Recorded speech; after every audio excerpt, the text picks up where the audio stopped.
তো হেই গাইস, আসসালামু আলাইকুম and welcome to my another blog. তো গাইস, আশা করি আপনারা সবাই ভালো আছেন। তো আপনাদের দোয়া এবং ভালোবাসায় আমিও অনেক অনেক ভালো আছি। তো গাইস, কালকে রাতে আমাদের এখানে অনেক ঝড় হয়েছে, তাই আমরা কোনো দিকে যেতে পারছি না। তো আপনাদের পানিগুলো দেখা গাইস, এটা হলো আমাদের পানি। এখান দিয়ে আমরা কোনো জায়গায় যেতে পারছি না। তো গাইস, আপনাদের সাথে মজা করলাম, আপনারা কিছু মনে করেন না।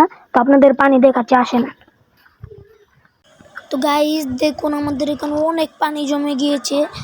তো আমরা এদিক দিয়ে কোনো জায়গায় যেতে পারছি না। আমাদের ঘরের পিছন দিয়েও পানি জমে দিয়েছে, সামনের দিক দিয়েও পানি জমে গিয়েছে। তো এত পানি যে এখানে বেউরা বানালে অনেক সুন্দরভাবে চলবে। তো আমরা একটা বেউরা বানানোর প্ল্যান করলাম। তো বেউরাটা আজকের মধ্যে বানাবো। তো গাইস, আমাদের এখানে ডেজার্ট দেওয়ার কথা ছিল। তো এখানে তো মনে হয় কদিনের মধ্যে ডেজার্ট দিতে পারবে না, কারণ এখানে পানি দিয়ে ভরে গিয়েছে।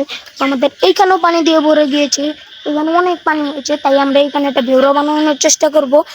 যদি ভেউরাটা বানিয়ে ফেলতে পারি, তাহলে আমরা এইখানটা ঘুরবো। তো আমার সাথে আমার ছোট ভাই জুনায়েতও আছে।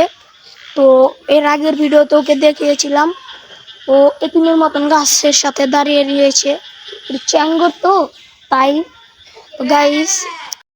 তো গাইস ভিডিওটা এই পর্যন্ত। এই ভিডিওটা ভালো লাগলে একটা লাইক, একটা সাবস্ক্রাইব করে দিবেন। ভালো থাকবেন, সুস্থ থাকবেন, আল্লাহ হাফিজ।